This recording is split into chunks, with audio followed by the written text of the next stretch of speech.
I am Lady Mae Patac from BSHM 3A, and for today's topic, I am going to discuss Chapter 7 entitled Laws Regulating Transportation Establishments. Learning objectives.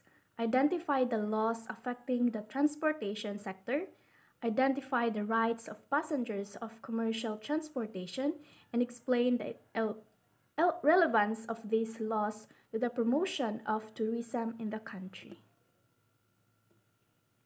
Table of Contents. Law on Common Carriers, Responsibility of Common Carriers, Liability of Common Carriers for the Act of Employees and Strangers, Registration of Aircrafts, Seatbelts Law, Law on Importation of Vehicles, and the Traffic Laws.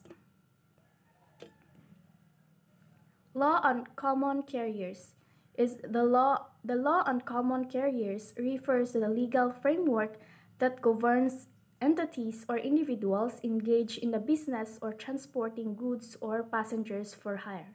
Common carriers are held to a high standard of care and obligated to provide safe and efficient transportation services to the public. Some key aspects of the law on common carriers. Number 1, duty of care. So, common carriers are required to exercise extraordinary diligence in the transportation of passengers or goods. They must take all necessary precautions to ensure the safety and security of their passengers or cargo. Next, liability for loss or damage. So it is a common carriers that generally held liable for any loss, damage, or injury suffered by passengers or cargo during transit, unless they can prove that they exercise extraordinary diligence or that the loss or damage was due to the fault of the passenger. Next, discrimination. It is a common carriers that are prohibited from discriminating against passengers based on the factors such as race, gender, religion, or disability. They must prove equal access to transportation services to all individuals. Next, tariffs and rates.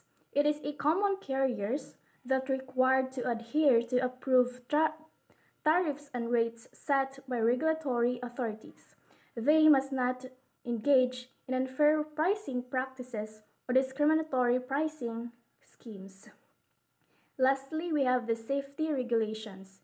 It is a common carriers that are subject to safety regulations to imposed by government agencies to ensure the proper maintenance of vehicles, adherence to safety standards, and compliance with the traffic laws. So overall, the law on common carriers aims to protect the interests of the traveling public and ensure the safe and efficient transportation of goods and passengers. It establishes rights and obligations for both carriers and passengers, with our goal of promoting fairness, accountability, and safety in the transportation industry. Responsibility of common carriers. The responsibility of common carriers refers to the legal obligation of entities such as transportation companies or telecommunication providers to transport goods or people safely and reliably. This duty often includes providing reasonable care, proper maintenance of equipment, and adherence to regulations to ensure the safety of passenger or cargo. Responsibility of common carriers advantages. So first we have the safety. So common carriers are legally obligated to prioritize the safety of passengers or cargo, which can lead to reduced risk during transportation. Next, we have the reliability. So it is knowing that they have a legal duty to fulfill. Common carriers are often more reliable in terms of schedules and delivery at times, providing predictability for customer. Lastly, we have the legal recourse. If something goes wrong during transportation, passengers or shippers have legal recourse to seek compensations for damages or losses due to the carrier's negligence. So, since we have the advantages, of course, we have the disadvantages. So first, we have the cost. Cost is meeting safety standards and fulfilling legal obligation can increase operational cost for common carriers, potentially leading to higher price for consumer. Next, we have the limited flexibility. So it is a legal obligation may restrict the carrier's flexibility in adapting to changing circumstances or accommodating special requests from customer. And lastly, we have the liability. So it is a common carriers may face significant liability in case of accident or mishaps, which could result in costly legal battles and damage to their reputation. Liabilities of common carriers for acts of employees and strangers. So the liability of common carriers for acts of employees and strangers refer to the legal responsibility these carriers have for the actions or behavior of their employees and even third parties or strangers while in the course of their duties. Liability for acts of employees. Common carriers are generally held liable for the action of their employees while they are performing their job duties.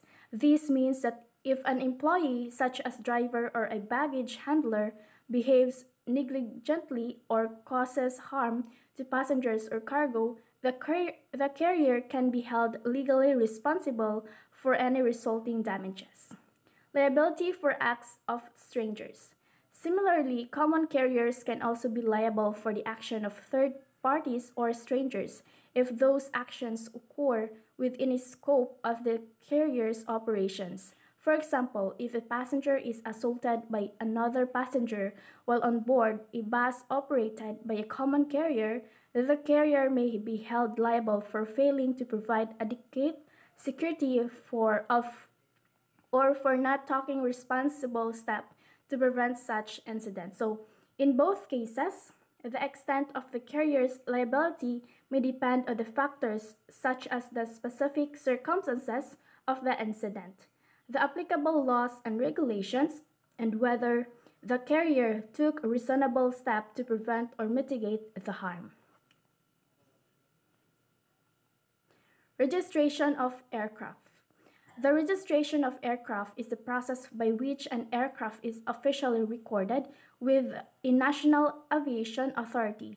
This registration serves as a unique identifier for the aircraft and indicates the country in which it is registered. The registration process typically involves submitting documentation for the relevant aviation authority, including information about the aircraft's ownership, specifications, and intended use. Once registered, the aircraft is issued a registration certificate and a unique registration mark, often called as a tail number, that must be visibly displayed on the aircraft. Registration is a legal requirement in most countries and is necessary for the aircraft to operate legally within the jurisdiction. Several important purposes. So first, we have the identification. So registration provides a unique identifier for each aircraft, typically in form of a registration mark or tail number. These help air traffic control, aviation authorities, and other stakeholders to easily identify and track individual aircrafts. Next, we have the legal requirements. So most countries require aircrafts to be registered with their national aviation authority in order to operate legally within their jurisdiction. Registration ensures that aircrafts comply with applicable regulations and standards for safety, security, and airworthiness. Next, we have the ownership documentation. So registration establishes legal ownership of the aircrafts and provides a record of ownership transfer over time. It serves as an official document confirming the rights and responsibilities of the aircraft's owner. Next, we have the safety and security. So registration helps authorities to monitor and enforce safety and security standards for aircrafts. Operations. It facilitates the tracking of aircraft maintenance, inspections, and compliance with regulatory requirements. And lastly, we have the liability and enforcement.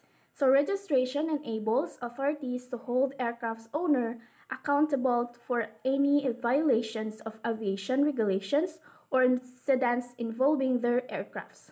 It also facilitates the enforcement of laws related to taxation, customs, and air traffic management. So overall, aircraft registration is essential for maintaining a safe, secure, and well-regulated aviation system, and it provides a framework for ensuring accountability and compliance within the aviation industry. Law on the importance of vehicles. The law on the importance of vehicles refers to regulations and rules governing the process of bringing vehicles into a country from abroad. These laws typically cover aspects such as customs, duties, and taxes, which means that taxes, safety and environmental standards, vehicle registration and documentation, important restriction and prohibition, vehicles inspection, important procedures, and the penalties of non-compliance.